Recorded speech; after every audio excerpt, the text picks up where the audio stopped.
Welcome to this e-learning course on FIRE, the framework for integrating rights and equality into disaster risk reduction and climate resilience.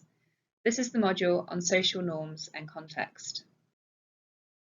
There are 3 learning outcomes of this module on social norms and context.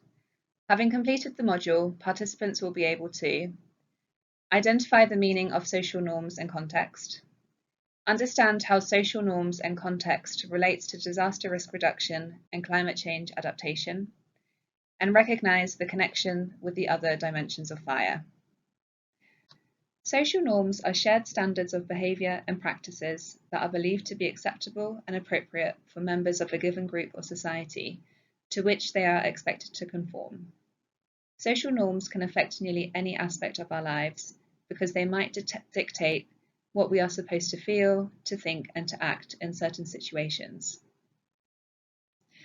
While many norms may be harmless, such as offering your seat to the elderly or pregnant people, or respecting people's personal space, certain norms may be discriminatory and restrict human development, particularly those that are based on stereotypes on the basis of things such as gender, age, ability, race, sexual orientation, and ethnicity.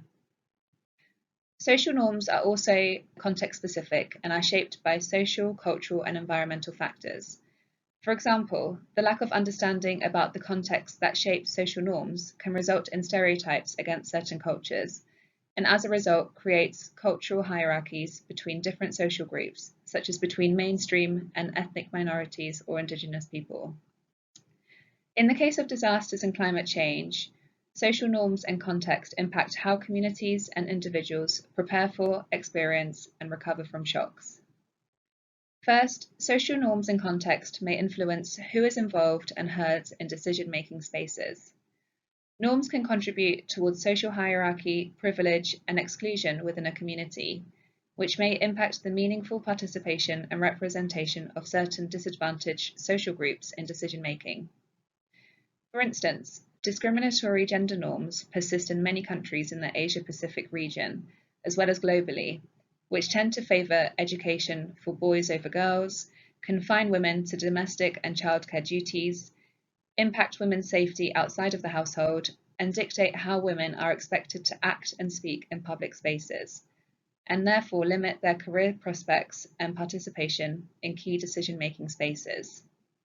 This can result in their rights and needs being overlooked by policy-making processes, including those that shape disaster and climate change-related strategies. Second, social norms and contexts can affect access to resources.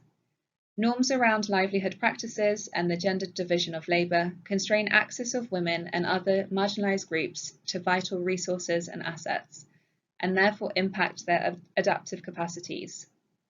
For example, women typically have limited access to particular types of capital, such as financial, political, and social capital, due to the ways in which resources and roles of responsibility are assigned within homes.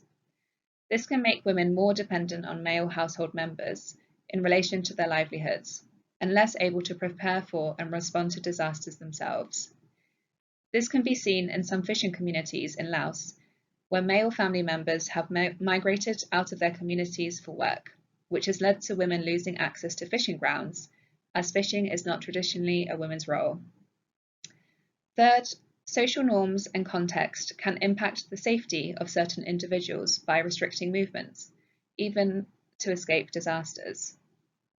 Gender norms often keep women at home, caring for others, when they would be much safer evacuating, or they restrict women from travelling to evacuation sites without the presence of a male relative.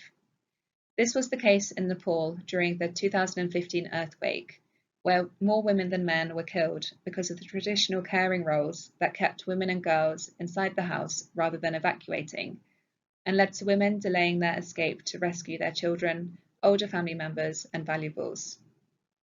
Reconstruction of long-held discriminatory structures and norms is not an easy task, as they are typically ingrained deeply within societies. Challenging social norms and achieving any meaningful transformative change can be a slow process. However, there are some things we can do. It is vital that we prioritise development interventions that work to challenge discriminatory practices, and ensure they avoid reinforcing harmful social and gender norms. To support this, we need to better understand social, economic, and environmental contexts that shape people's behaviours and practices, particularly in relation to disaster risk reduction and climate adaptation, and design interventions based on this knowledge and experiences of different groups in the community. It is also important to remember that communities are not homogeneous groups, and it is important to understand the power hierarchies, norms, and practices within communities that create privilege and exclusion on the basis of gender, ethnicity, caste, wealth, education, and so on, and ensure all voices are taken into account.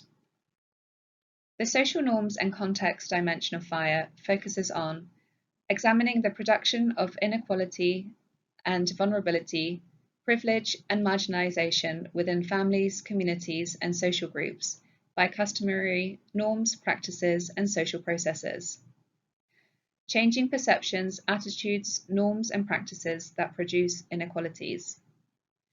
Recognizing social norms and enabling conditions that support the enjoyment of fundamental rights. All dimensions of FIRE are interlinked and mutually reinforce each other. However, the interlinkages should be contextualized and explored by the user of FIRE by asking questions. For example, in relation to the governance system and structure dimension, you can ask the following.